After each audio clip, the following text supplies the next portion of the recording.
record. By continuing with this virtual meeting, you are consenting to participate in a recorded event. The recording and chat transcript will be considered public record. If you do not feel comfortable being recorded, please turn off your camera, mute your microphone, or leave the meeting. There will be time reserved at the end where MAPC will review the public participation procedures. Also, at any point during this presentation, you can post your comments, questions to the Q&A feature that's at the bottom of your screen if you're logged in, and they'll address those comments during the public comment period. So we've got MAPC has worked on a really great website for this. So you can please, I invite you to log on and sign up for the notifications so you can stay on top and participate in that way. A couple of ground rules. So we're just be patient with the technology. It's a learning curve for everybody, even though we've been in this for 4 months. Something new is always coming up. We encourage committee members to turn on your video if you can, understanding that bandwidth and some people might not have that capability. Our priority here is to create a space where people are able to share their opinions openly. So brainstorming session, just throwing stuff at the wall, seeing what sticks. We're also going to reserve the right though to expel anyone at any point if they show to be a disruption to the meeting. Okay, a little bit about the agenda. So we're going to go through the introductions, so introduce all the members as well as MAPC, our regional planning agency, do a little bit of project overview, tell you why we're here, what we're going to be doing, community engagement plan, how we're going to reach out to you, visioning survey, and public comments. So I'm going to go through just a roll call and say you're here and maybe a little bit about yourself. Okay. Luis Elvato, he will not be here. Stephanie Duquette.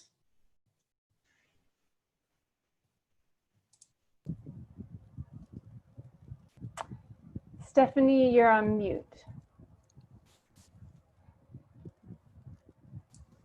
Hi, can you hear me now? Yeah. Yes. Yes. Hi, everyone. Thanks for coming. And Rachel, thanks for gathering us and making this possible. So I work at Town Hall in the Town Administrator's Office, and I'm very excited to be part of this, the Visioning Committee, and I look forward to hearing everyone's ideas.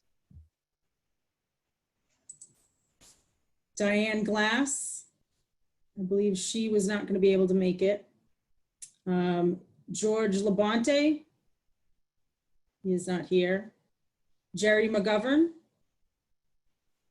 Hi, good afternoon. I'm Jerry McGovern. I'm the Board of Selectmen's representative to the committee. I've been on the Board of Selectmen now for 5 years. Previous to that, I was on the Town Finance Committee for 13 years. I was also on the Town Government Study Committee, which formed the charter. And I actually got my start in local town government by participating on the Wrentham Master Plan Committee back in 2001. Prior to that, I spent 22 years in the Marine Corps, and I still work as a consultant doing a lot of logistics planning projects for the Department of Defense and some civilian firms as well. Awesome. Lawrence McGovern.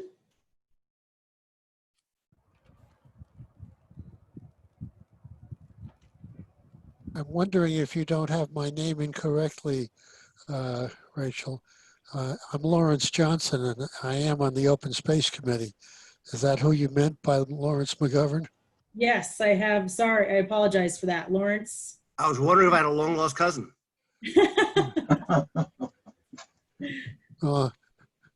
I'm sure I'd be honored, Jerry, but you might not be. Okay, well, anyway, I'm Larry Johnson. I'm a relative newcomer to the town. I've lived here for the last 5 years.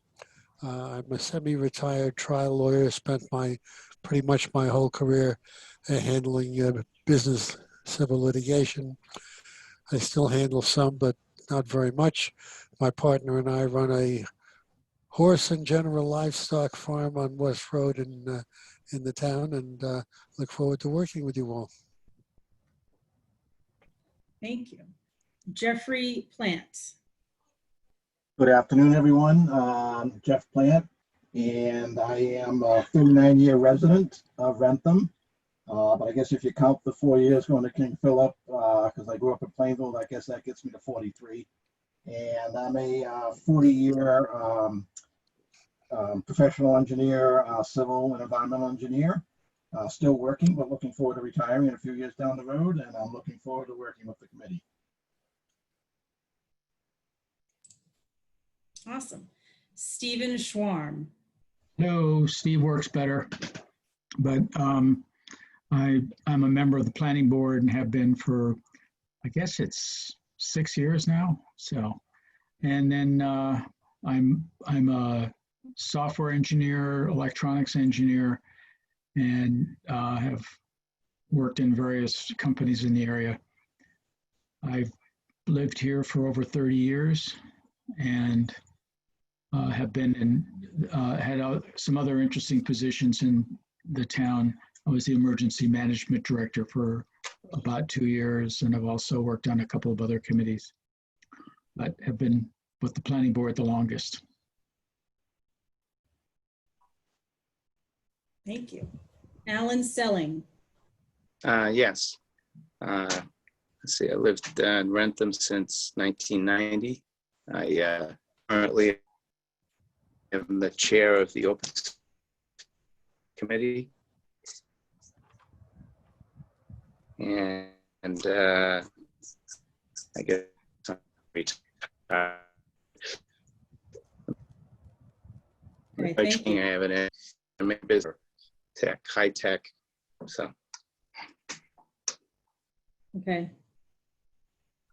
Everett Skinner, Jr. Unmute, yeah, okay. Resident of Wrentham since 75. I moved all the way from Plainville to Wrentham in 75.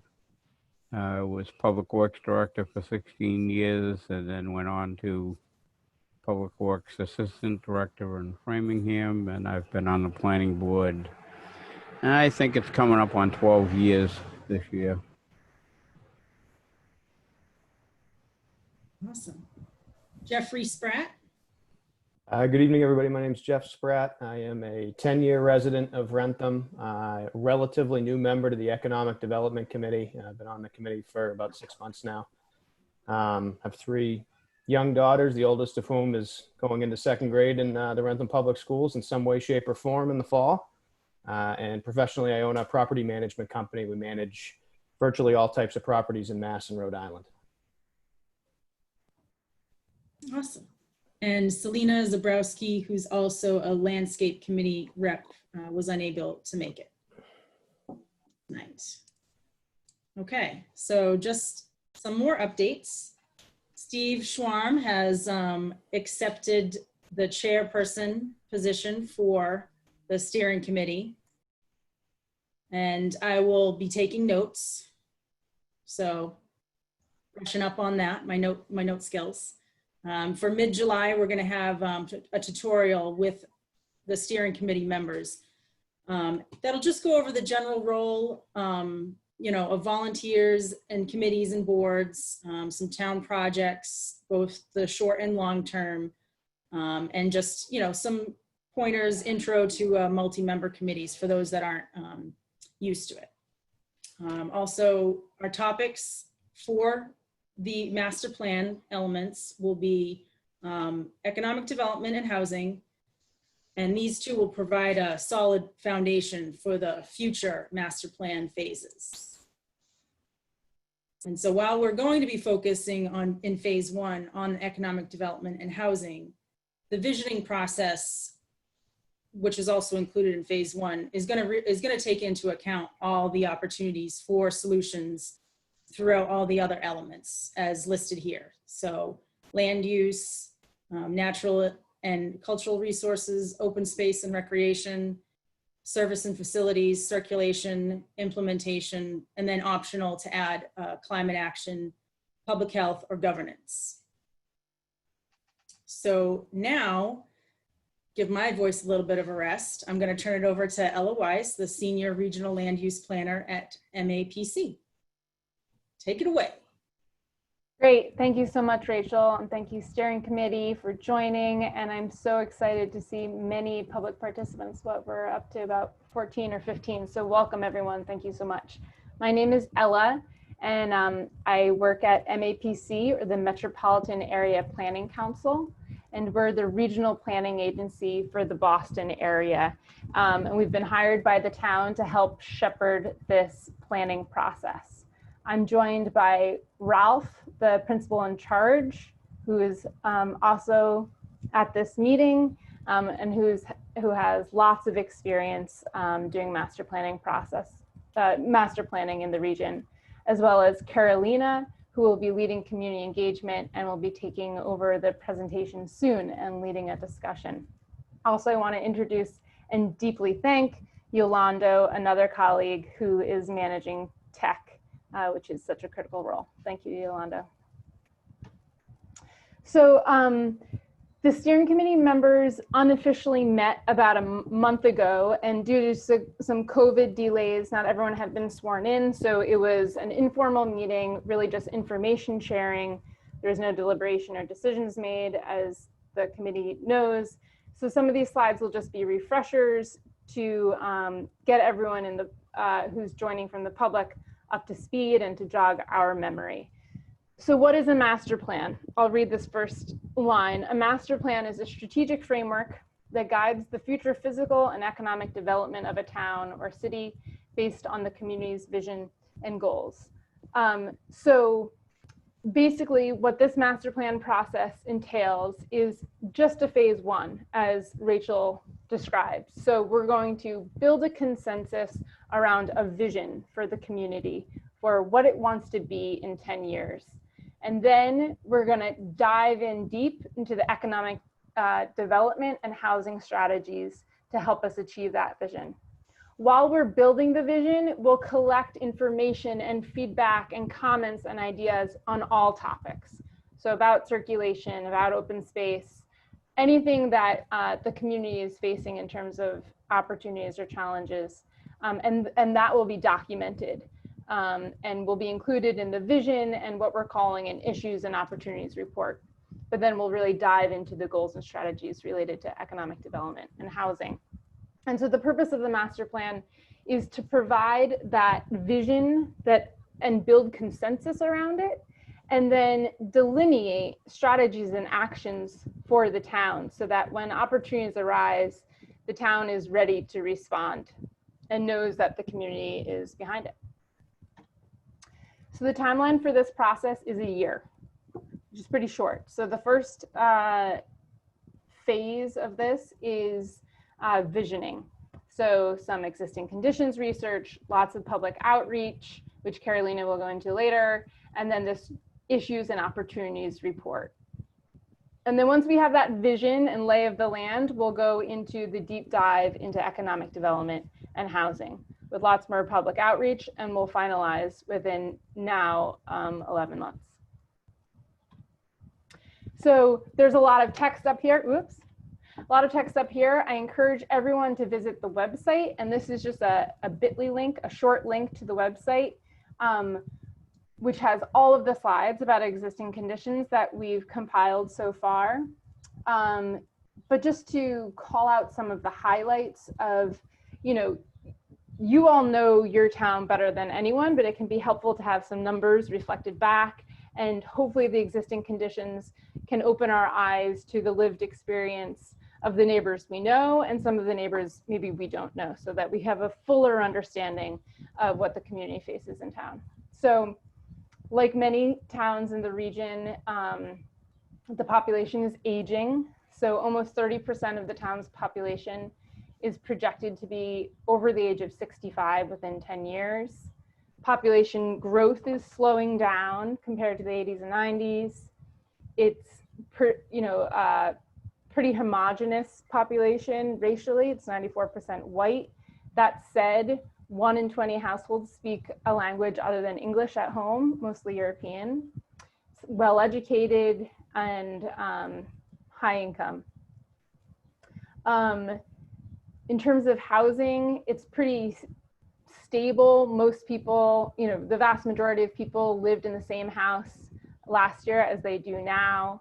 The town has met the state's goals for subsidized or affordable housing, but there's many reasons to believe that that housing is expensive to many of the residents. 15% of households rent, and there's a huge disparity, and the chart is on the website, in the incomes between homeowners and renters. So something to keep in mind. In terms of the economy, just a couple highlights. Most of the jobs in Wrentham are in retail, education, and accommodation food services, which are among the industries that were hardest and continue to be hardest hit by COVID. And although there are a good amount of jobs in Wrentham, a lot of the residents commute out of Wrentham, and the people who work in Wrentham are commuting in. So some things to keep in mind as we think about what the opportunities and challenges are. Also, as we look ahead, we want to remember all the work that's already been done, and a lot of the steering committee members have been involved in these plans. So again, there are summary slides about these on the website, but MAPC, and I encourage everyone to review some of these plans so that we can build on the efforts that have gone before us. So there was some good discussion at the informal kind of information sharing a month ago. And one of the questions that was raised about further existing conditions analysis that the committee would like MAPC to pursue was on vacant developable land. So this is a map with all kinds of bright colors, but I'll try to orient you. The yellow is land that is used for residential. So this is where people live. The purple is industrial uses. The green is open space. And the black crosshatch is what the assessor deems as vacant and developable. So this should always, any data we present should be corroborated and compared with lived experience and knowledge of one's town. But this is an initial analysis of the vacant and developable land in town in response to a question. I apologize, I don't remember who brought it up, but it was asked at the last meeting. Okay, so with that refresher, we'll bounce into the main topic for the night, community engagement, and I'll turn it over to Carolina. Hi everyone, my name is Carolina Prieto. I'm a community engagement specialist at the Metropolitan Area Planning Council. I'm very excited to be part of this plan and leading the community engagement efforts for the Wrentham Master Plan. I love doing master plans. It's a really fun way to talk about many topics. And for phase 1, I'm excited that we're going to be diving into the vision, economic development, and housing. So what I want to do today is have some brainstorming time with you all about community engagement. I did get to see the video from the last meeting and was excited to hear of everyone's expertise. So that was exciting to see. So I'm going to start us off sort of with a question. Can we go to the next slide, please?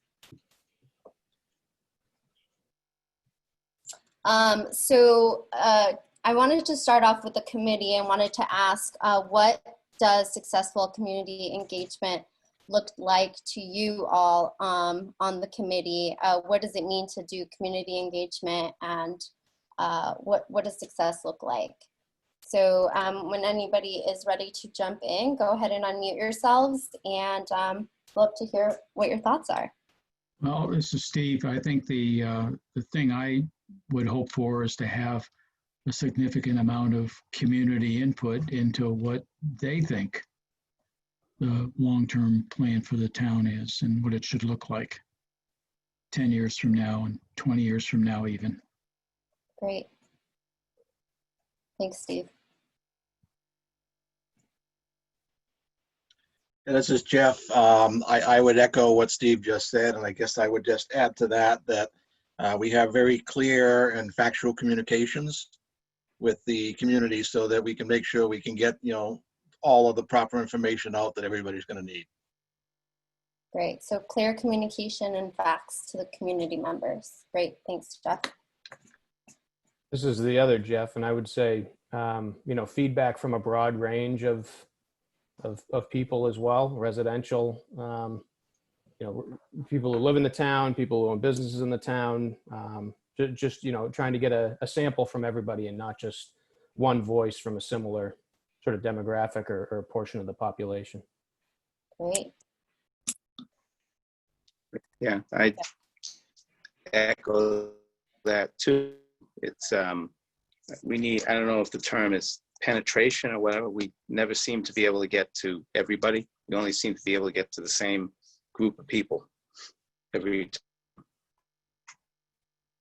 time when we do something like this. Alan, we lost you for a second. You said getting to other people. What was the last thing you said, Alan? Oh, sorry. That's okay. Gotta love technology. From the same people to party. Yeah. Alan, maybe use the chat to share what you were going Yeah. to share because you're cutting out on us. The other thing that might help if you turn off your video, because that uses a lot of bandwidth. Okay. I can try that. You sound better, Alan. Oh, okay. All right. It seems like we try to get to everybody in the community, and we seem to get to the same people who are active and vocal.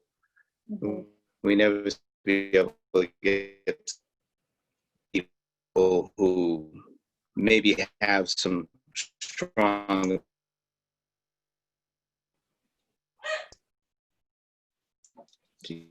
that. Unfortunately, you're cutting out again, Alan. Nope. All right. Oh, could be my iPad. Who knows? No worries, Alan. Just want to capture your comments. So if you want to use the chat, feel free to do that, and I will report that out to folks who are listening. All right, I'll put it on this Q&A thing. Sure, or the chat, whatever works for you.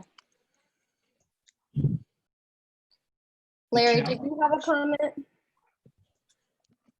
Well, I've been thinking about it. I think it's extremely important for us to be active in outreach to get people from the community involved. There are a lot of disparate interests at play in any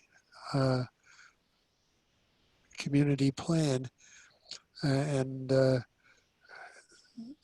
folks who are most vocal aren't necessarily more affected than those who are less vocal.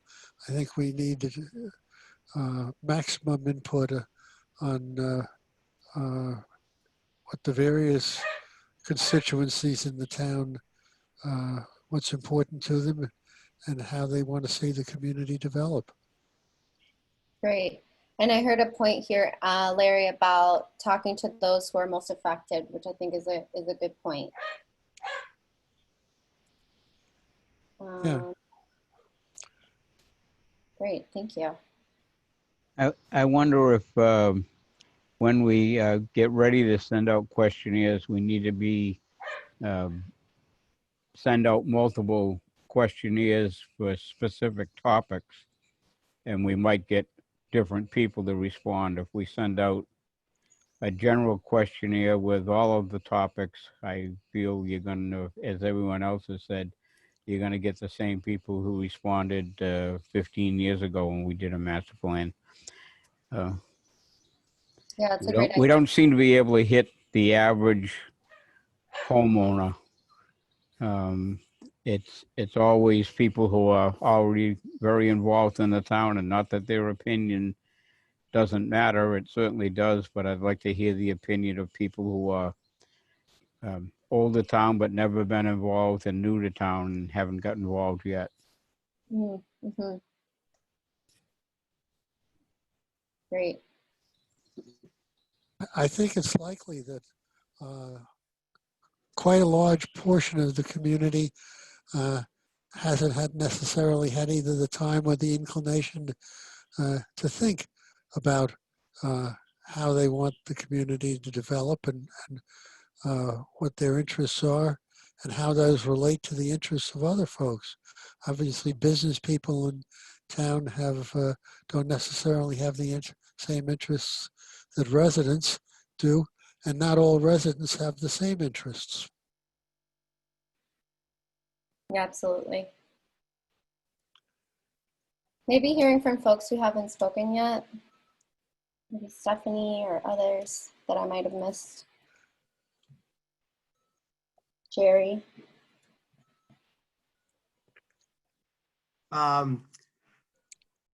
It's been mentioned a couple of times, and it's pretty true. And we did surveys for the first town government study committee. We did surveys for the first master plan committee, for the town government study committee, and having been on the finance committee, putting stuff out to get people's interest in the budget. It's really difficult. It's an extreme challenge for a variety of different reasons. What we found over the course of those different things was the two things that were really important was however we communicate, it's got to be in multiple venues. In fact, we had that as a survey question for the town government study committee is how do you get your news? And I don't think anything that was a box that could check off got more than 10%. It is just so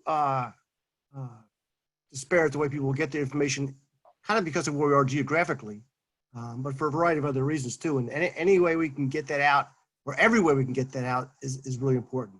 In fact, I've had some experience in the past where we found that sometimes the best way of getting the word out was just putting lawn signs out. And lawn signs that necessarily didn't say what the message was, but would just have a question on it. Such as if you had a lawn sign that was scattered throughout the town, it said, "What's Wrentham's vision? Go to." Things like that. And then the second part of it was, it kind of goes hand in hand, is I don't have a specific example, but I know that what's really necessary is to create a buzz.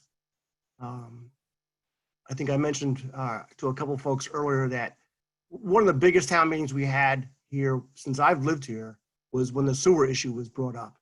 And back in the early 2000s, when I was on the finance committee, when we were trying to get more attention to the budget and for people to come to town meeting, we used to joke we should put a sewer budget article on every town meeting warrant and get people riled up a little bit. So it's kind of those two things, is multi-venues and create a buzz. Awesome. Thanks, Jerry. Great points here. I'm sorry to interrupt, Carolina, but we have just someone who is attending and is having a hard time hearing folks, and especially Larry Johnson. So if you're speaking, could you just try to really speak into the microphone so that everyone can hear? Thanks very much. Yeah, no problem. Thank you. So we'll hold it here, and we'll be integrating a lot of what you all said. I really definitely want to promote the clear communication, having a sample demographic, thinking about those who are most effective, new residents in town, homeowners, and others, and thinking about communicating in different ways. As we know, people, it is not one size fits all for community engagement. It's definitely based on who a person is, what their experience is with the town, and how they get their information. So can we go to the next slide? So based on your conversations last meeting, conversations Ella had with you all, conversations we have at the town, this is sort of our starting point. I'm going to be sending out in about a week and a half a full community engagement plan, but wanted to get us started with some of the content, and a lot of this you already have said, but just wanted to quickly summarize some of what was said in previous meetings and conversations with the town. So far we have goals for the community engagement of the master plan to be gathering ideas for the vision of the town, collecting challenges and opportunities around what members of the community face, noting needs, challenges, and opportunities around economic development and housing, increasing the reach and connecting to town residents to build a better civic infrastructure, ensure that the plan reflects community members, particularly those who are not typically involved in planning processes. So that's great that that came up already.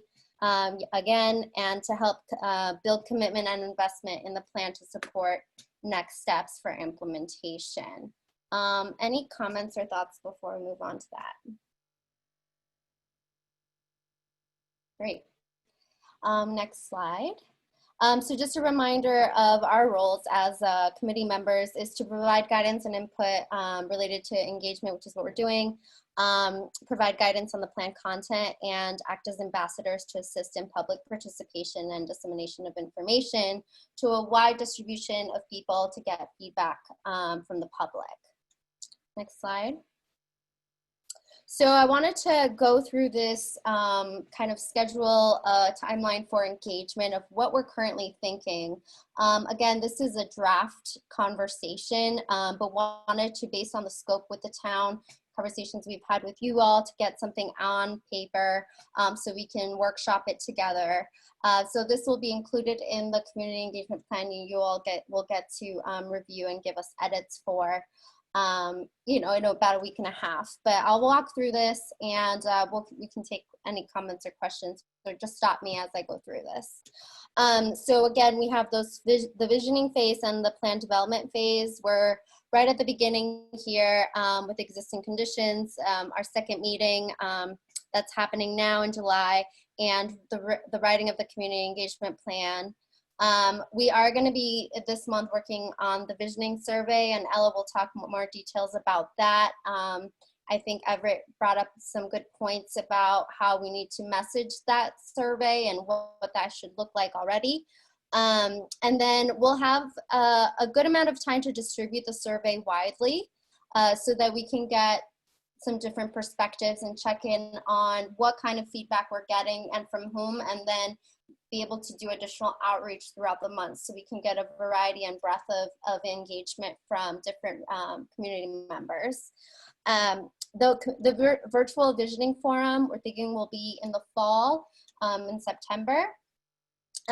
We will have our committee meeting around that time as well, where afterwards we will be able to take a look at what has happened in the forum, think about the survey results, and start drafting a vision.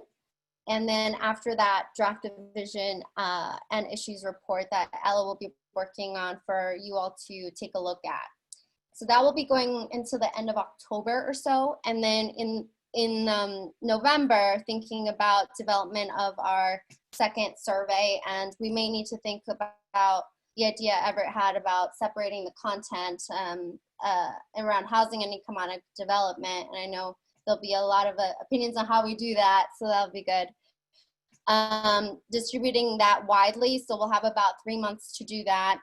And then thinking about any gaps we might have in the feedback. So we know, to Jerry's point, that we're not going to reach everybody in one way. So the survey will be one great tool, but that's not going to be the only tool. So we do have some budgeted amount of time to do stakeholder interviews and conversations and potential small focus groups, depending on what the need is and what our reach is thus far. After that, Ella will draft a one-page summary of potential draft recommendations or ideas that will be coming back to you all for our fourth committee meeting And we'll integrate a lot of the information from interviews or focus group discussions. We'll present those summaries ideally to the planning board and select board for any revision or comments, and then dive into drafting the actual elements, where we will have a final forum again in the spring of next year to talk about what the final recommendations are and get any other comments or ideas from community members about that. And then we will review the final plan together and have an opportunity for the public to comment on that as well. Wrapping up with a presentation to the planning board, select board, and finalizing that. So I'm going to pause here just so you all can digest that and let us know if you have any comments or questions. Carolina, I had a quick question if I could. Because this is a public process and we want to make sure that we can, do a sufficient outreach, can we use, the various organizations that we have in town to help with that outreach process? I mean, we've got, many civic groups, we've got churches, we've got schools. And again, I'm just wondering if there's somehow that we can incorporate them to help get the information out and maybe get information back. Yeah, absolutely, Jeff. And I think you all will be key points of contact for that based on your current networks and other networks that will hopefully build out throughout the process. So the idea would be that we would basically map that out based on the committee's network and reach, and then think about any gaps we might have as a committee to make sure we reach out to those organizations or other committees that we may not have contact with currently.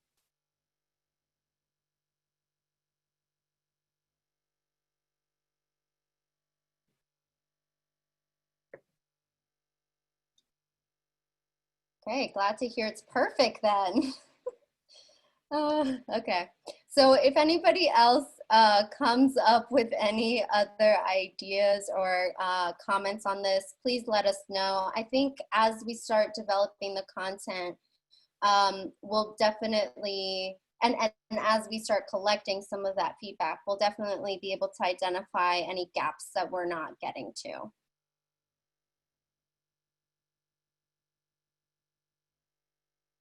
Okay.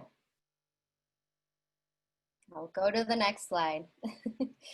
All right, so we talked about this a little bit already, but I wanted to have a brainstorm with everybody about who we should engage with in the process. So oftentimes we say the community or community members.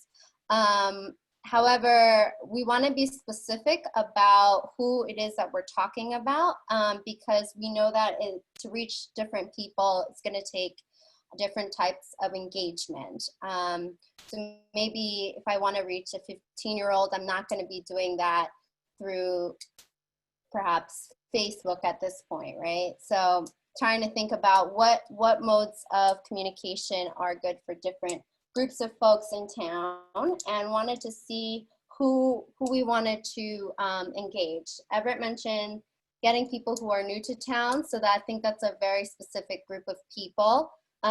So I'm gonna pause here and see who else we would be wanting to engage specifically.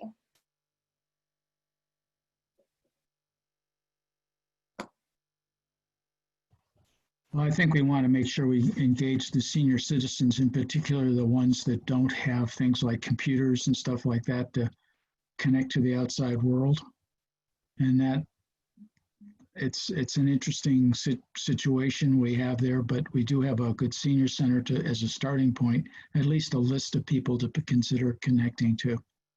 And then as well, I think people that work here and don't live here, like a lot of the educational staff and the people that work at the various jobs here that are not residents should also have some input into what's going on.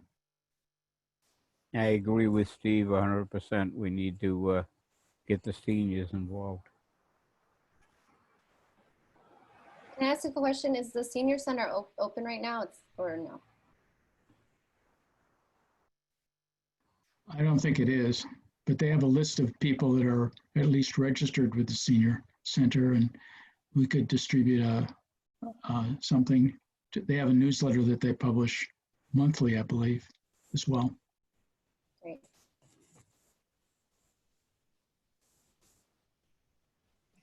It might be an interesting group just to ask the question, what should we be asking? And that might be a good thing to do through their newsletter, and they could have a way in which they could answer either by snail mail or email.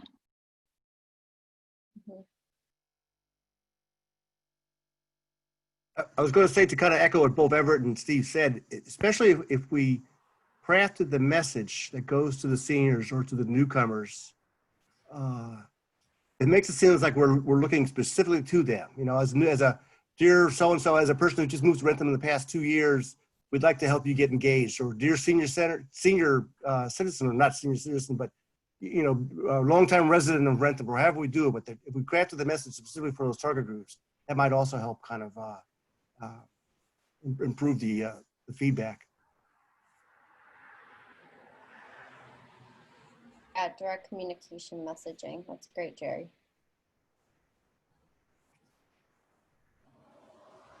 Yeah, I think I'll, again, echoing everything that's been said, and probably the other end of the spectrum from the seniors is getting the parents of young children, because they're obviously the future, and they're so involved in so many different organizations and activities, you know, within the town.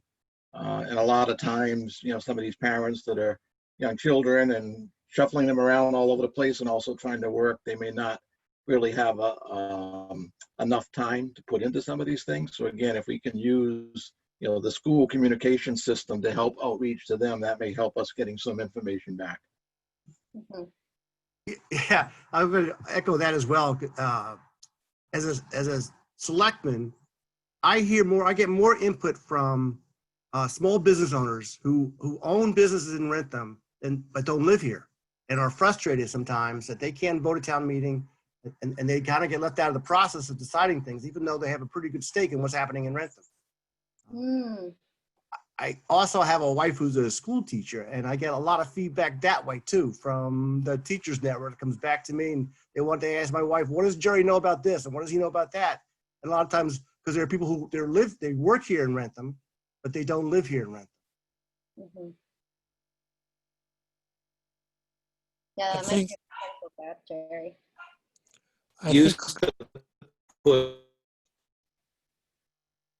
Alan, go ahead. We used to, in the old days, 20 years ago, 15 years ago, put little flyers in with the younger elementary school kids, say up to 4th grade. It always got to their parents. Great. So that might be something to explore and see if we can do. I don't think anything goes out by paper from the schools anymore. It would have to be electronic. I think they send it to the parents' emails or Facebook or whatever electronic items they use. But I don't think the schools do anything on paper anymore. Too time consuming and too much money when you can broadcast it to 500 people at the touch of a button.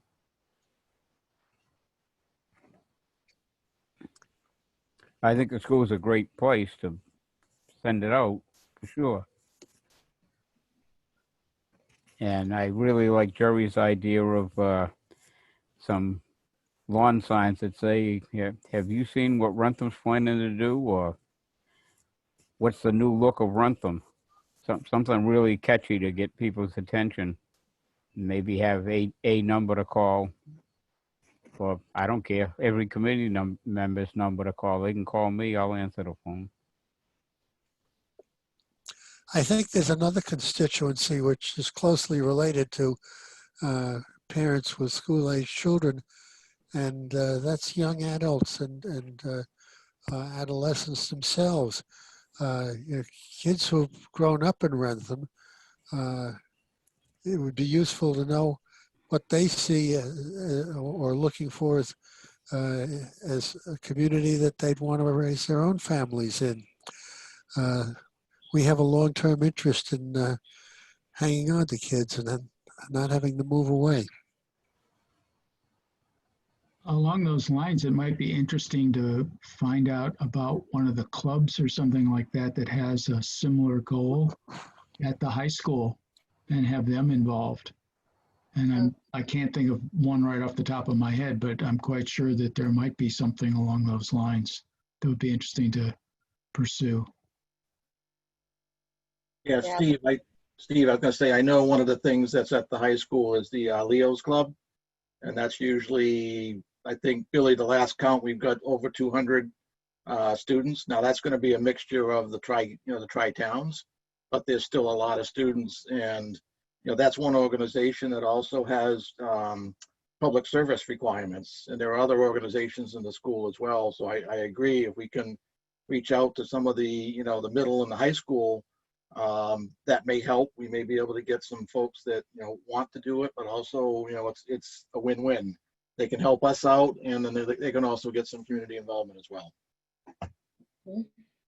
Yeah, another organization at the high school might be DECA, and Yes. anybody can find that they would be interested in promoting this as a project that some of their kids could do, that they go through the DECA projects activities that goes through the school year, that they could leverage this. Mm-hmm. They certainly would have a different outlook on the project than I will at age 76.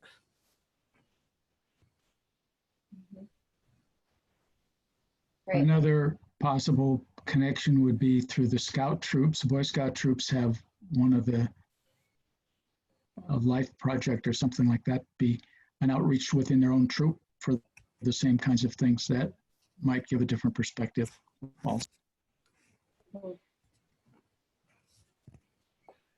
Yeah, it's a part of a project or something. Good idea. I have a question. Are we allowed to engage the local churches to communicate, or is that off limits? Alan, that's a great idea. We do that because we know that a lot of people congregate there. Depending on the relationship with the church, churches can be a really great partner.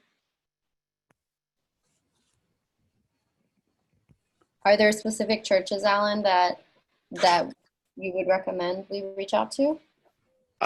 Why not all of them? Yep. Exactly. There's only 4. Yep, do them all.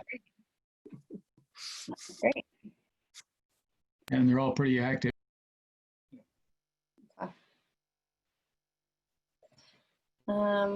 Carolina, quick question, and maybe Rachel can chime in on this. Sure. If we start to try to look at some of these organizations and some of the different types of groups, the newcomers, senior citizens and things like that, do we have within the town, we have the means to basically get those lists? And I know when we're starting to talk about, some of the youth, we've got to be very careful about privacy. So I'm just curious if we've got the means to get the list that we need so we can target some of these folks. Jeff, you're speaking my language. So that's a great strategy, because we do have sort of like limited bandwidth around what, for example, I can do directly. It's best for us to build bridges with the people who are already managing those lists and are able to connect us to people directly. Oftentimes, especially with like student groups, if there's a liaison or a PTO or a coordinator, they are usually our best point of entry, because they already have been cleared to do that type of communication with young people, etc. So we partner with the schools, but having them sort of lead that communication. So really, it's about our connections to those coordinators or managers that are doing that work. I got one other thing, quick. Yes, go ahead, Alan. I live in West Wrentham, way out in the sticks there. And there's a West Wrentham, I'll get the name wrong. Is it Watch, or there's a Facebook group, and it's pretty well attended, and it's very active. And I'm assuming that there are other groups like that in Wrentham. Maybe we target those coordinators for those groups, and let them disseminate the information. Great. We don't need the list. We just talk to them. Yeah, they usually, sometimes people may not want to share the lists, but they're able to, if we follow up with them enough, they'll be able to help us out with the outreach. Okay, so I'll pause there just because we have a couple more slides and I'm looking at the time. But what we'll do in terms of like specifics around organizations, we're gonna do a little bit of a brainstorm here and have us do a light sign up today, so I can follow up with people individually. But we'll have a spreadsheet where we'll have all the stakeholders that we'll be engaging with and ways in which we're gonna do some of that outreach log so we can make sure we are doing our due diligence around engagement. Can you go to the next slide? So a lot of these groups we already talked about, seniors, young people ages 18 to 34, renters, maybe cost burden owners as well. That's something that came up with some of the existing conditions work that Ella brought up last time, low-income residents, families, and then town committees as well. But we'll add the rest of the list that you had already identified. Next slide. So some of the outreach strategies that we had already kind of collected, one will be you all.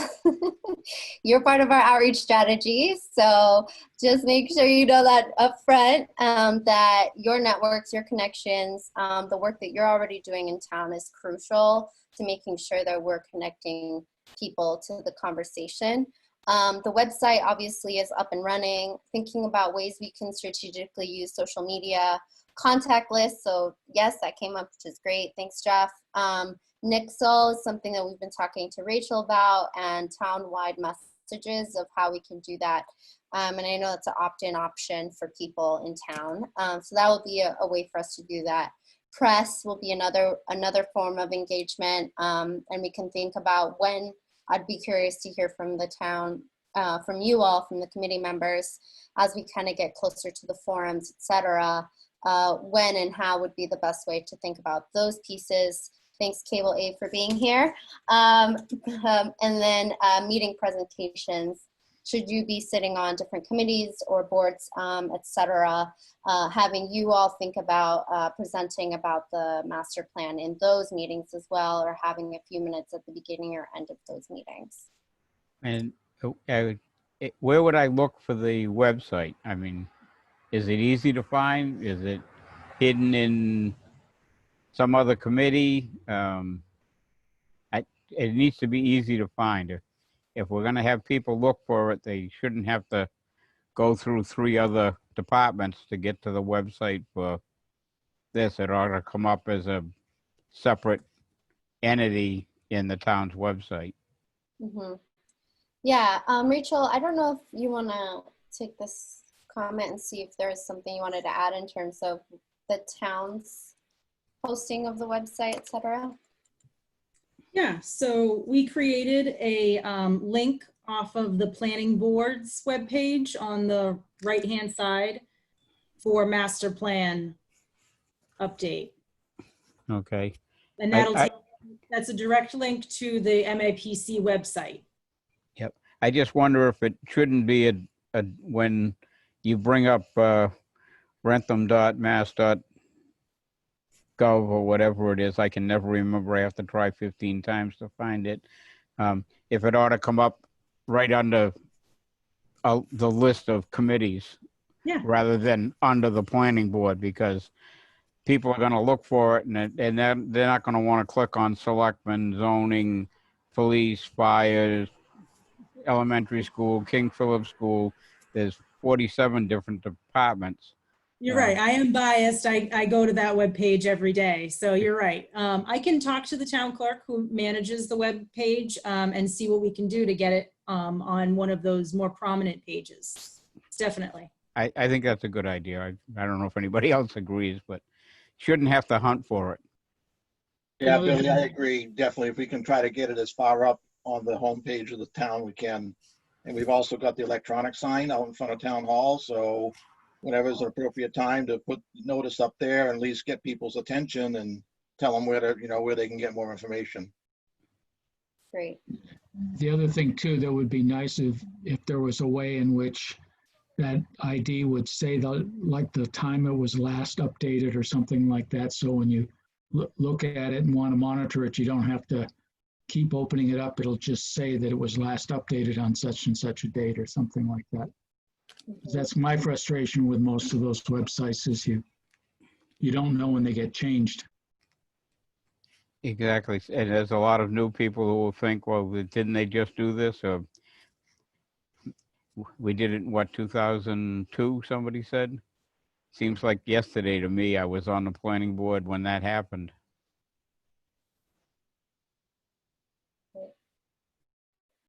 All good points. Thank you for that.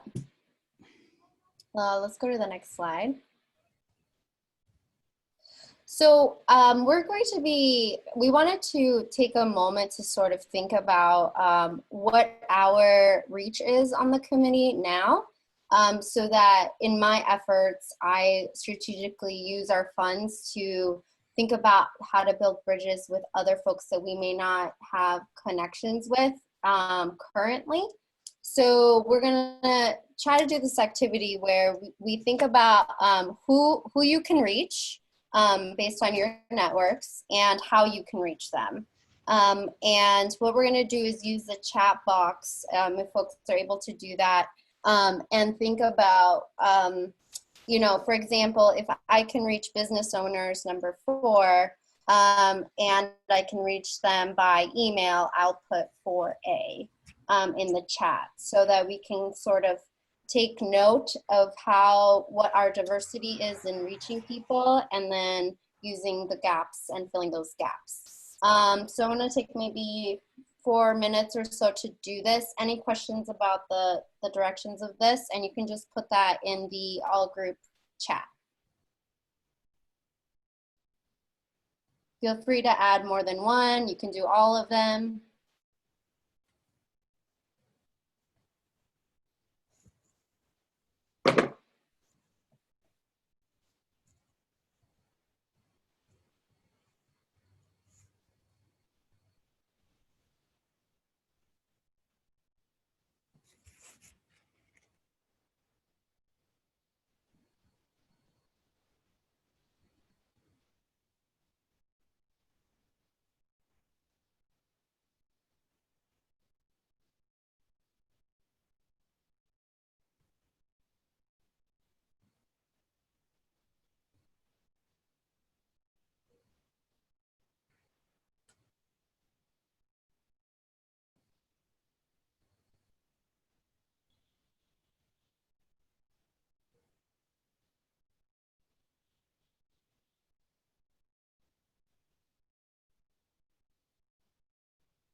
Carolina, you're on mute, just as a reminder.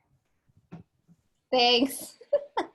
There is a question from Jeff P. about using Wrentham Youth Sports as another outreach conduit. That's typically a great idea. One question I would have is if sports are happening in the summer, to what degree, due to COVID constraints, etc. So that would just be something for us to follow up on. Thanks, Everett. Thank you, Jerry.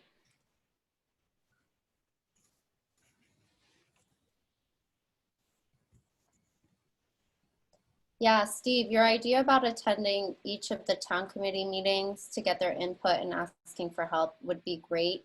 I know that that would be something that we'd be able to do for like the planning board and select board, but other than any other committee meeting or board would have to be through you all, through the committee.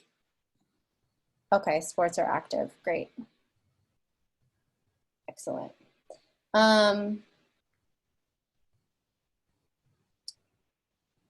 Stephanie, I just wanted to, I know you're not able to join on video, but if I just wanted to take a moment to see if you had any other comments or anything to add to the conversation.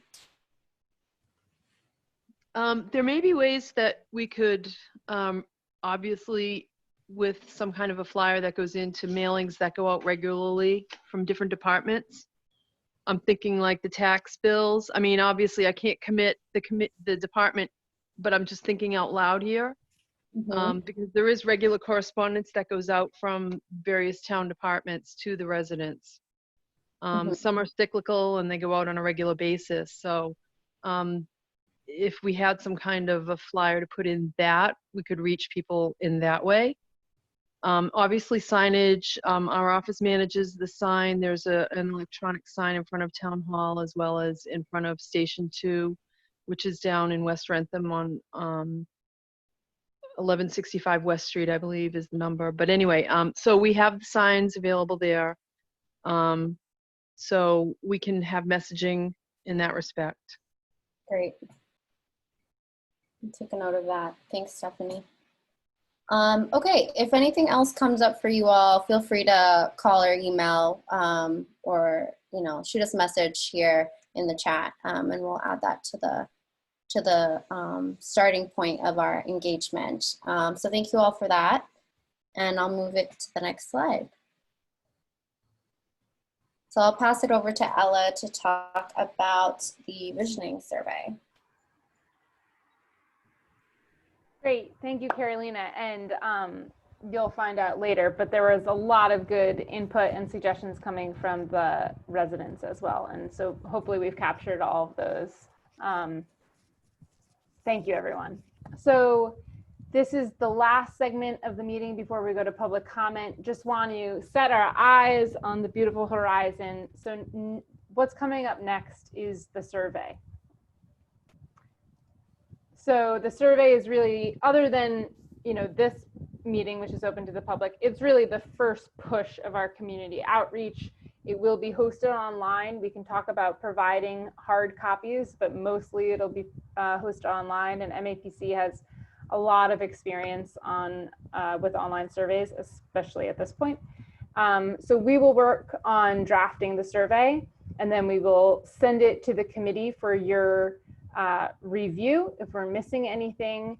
And then, as we've outlined, Carolina will follow up and really seek your help in distributing the survey. So I just want to note that this is really what's on the horizon in terms of the planning process. And we'll have to get going soon because we have to fit this all within a year. And so it's a surprising amount of work.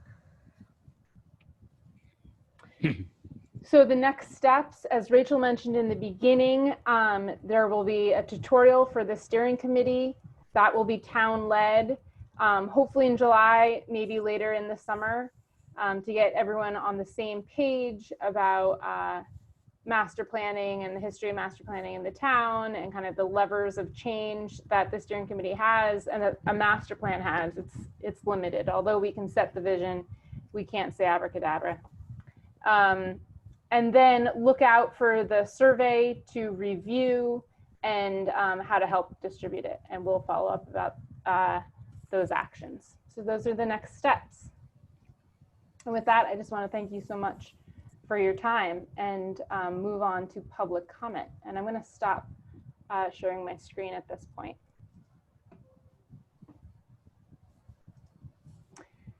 Okay, so I know that Yolanda's here. Okay, great.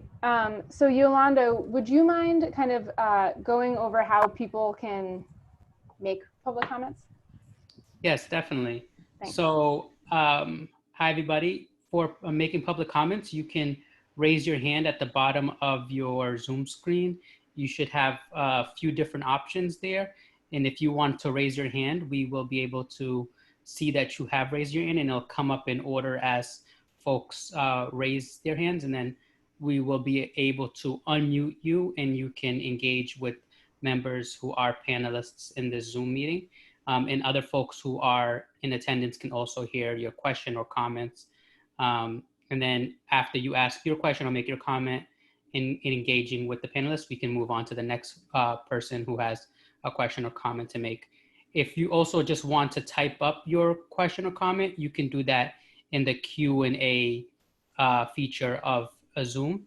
You should see a Q&A box at the bottom of your Zoom screen. Just click on that and type up your question or comment there, and we will be able to see it. And then once we respond to it either out loud or if we type back, other folks will see your question and comments. And so we had talked earlier that Steve, as the new chair, if there's any need for management, Steve can direct the questions and answers so that we're organized.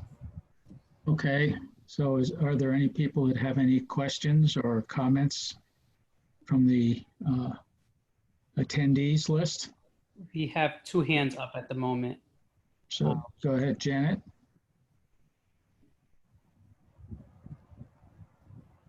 Janet, you able to talk now? Just unmute yourself. There you go. Did it work? Yes. Hi, I'm Janet Sozio down in West Wrentham. This is more a comment when you guys were brainstorming people to engage in terms of gathering information about the survey. And I was just looking at our demographic, we are 94% white. So I think it would be really important to engage the other 6% and get their perspectives, because we are such a almost a homogeneous population, but I think there's some valuable information we can gather from those that identify as non-white. I think that's a great idea. Yes. We have to come up with a way to do it. That's the only hard thing. Yeah, and I think it's challenging, but I think if people know that their opinions are valid and valued, that I think they would hopefully be inclined to respond, because I think their perspective is going to be very important, and just to add to the richness and diversity of our community. Yeah, I concur. And I think one of the ways of doing that might be to say, not to necessarily divulge the details of their uniqueness, but to say that they are other than white would be an interesting way of doing it, I guess. Okay, you finished, Janet? Yes, thank you. Thank you. Okay, Rebecca?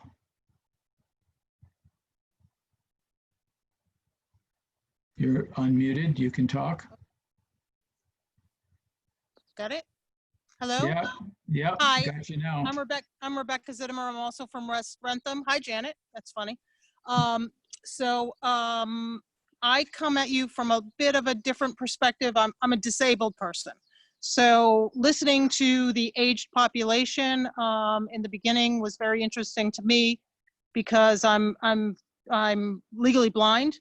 And I think that I didn't really hear anybody talk about, engaging the disabled population, and also our nursing homes. We have a ton of nursing homes in town that use our common. They walk folks, out there and different things like that. And I think that the downtown is very much used by that community, the courthouse community as well. So I just thought I'd mention those kind of three groups there: disabled, the courthouse, and also the nursing homes in town.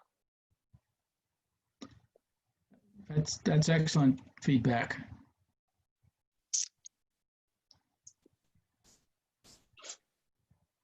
Thanks, Rebecca. You're welcome.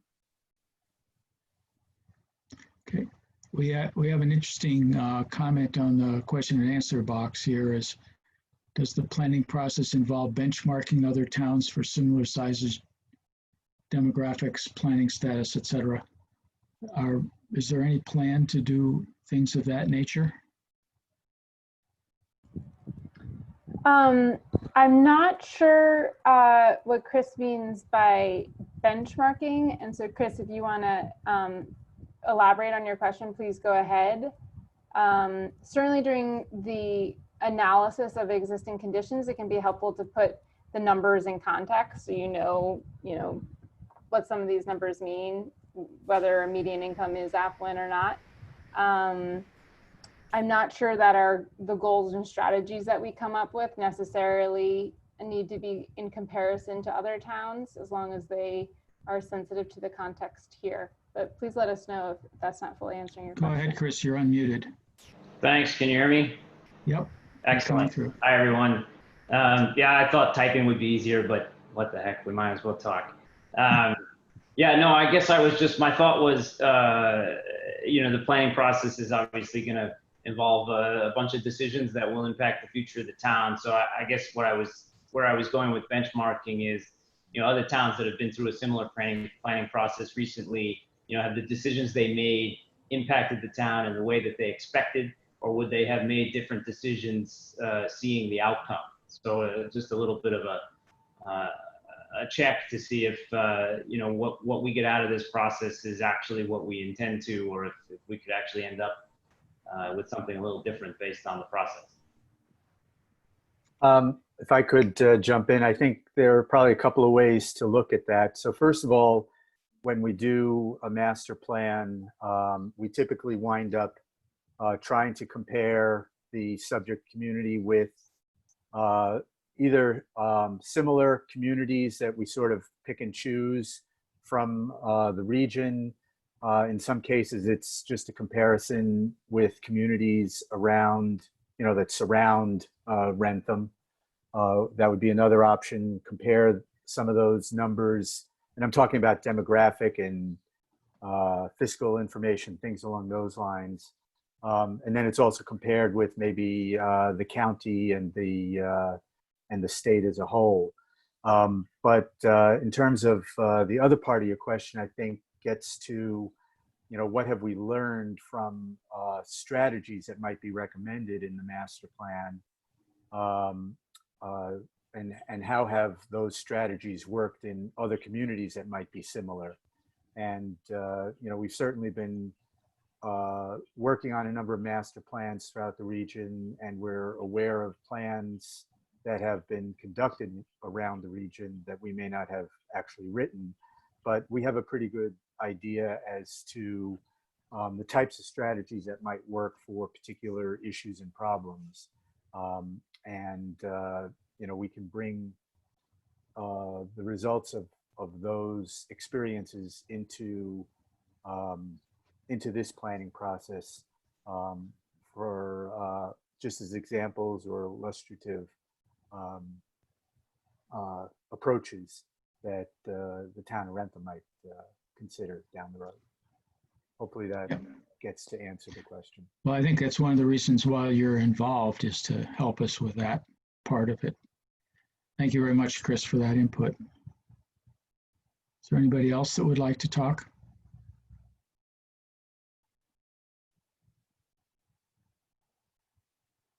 I don't see anybody. The website is available. You can also email our fine planner too. She will collect more questions if you want. Does anybody have any comments or closing comments that they would like to make from the board, or? You just had a hand that came up too. Steve, real quick, is on the website, and maybe this is for Carolina or Ella, does the website have the O2 visioning plan that was done, as well as, I think, what is it, 2012 visioning plan that was listed at one of the earlier slides? Are those documents on the website so that the town residents could look at those as well? That's a really good question. And there are several resources on the webpage, but I'm not sure that those two are. So we'll be sure to add those. Okay, thank you. Anybody else? Looks like there's a question from Chris, or his hand is up. Yes, Chris, go ahead. Yeah, just first of all, thanks. Just want to say thanks to all of you for opening this up via Zoom. We're talking about different groups to engage, and I guess the way we engage is also so important because I was able to take advantage of this because my work schedule and other commitments wouldn't have allowed me to do it in person with you. So COVID-19 aside, the technology that we use today and trying to engage the different groups of people with that different types of technology becomes really important. So that's just a long way of saying thanks for making this available via Zoom, so more of the community can participate. Thank you. Well, that's something to put in our little notebook to make sure that we can possibly have a Zoom meeting active when we do any of the other things as well. And that would help people with disabilities also, as far as being able to get involved. Okay, anything else? I just real quick to answer Jeff's question. I just checked the website and there are links to all of those documents that you can open up directly from the MAPC website. Good. I want to make sure if anyone is calling in by phone that they can press *9 to let us know that they'd like to speak. I think all of them are coming in on the internet. There was one phone call in it, but they aren't here anymore. Okay, thanks for everybody attending, in particular the members of the community, because it's important that we get your input, and we will be actively looking for more and are open for suggestions. And feel free to email our fine planner if you have any more ideas. On that note, I think it's great that we actually ended the meeting early. One of the things you'll find is I'm a real proponent of staying on schedule. So thank you very much for attending, everybody, and we'll look forward to communicating with you again soon. Happy 4th, all. Thank you so happy much, 4th. everyone, Yes. for your time. Thanks, everybody. Thank you. Bye. Bye-bye. Good night.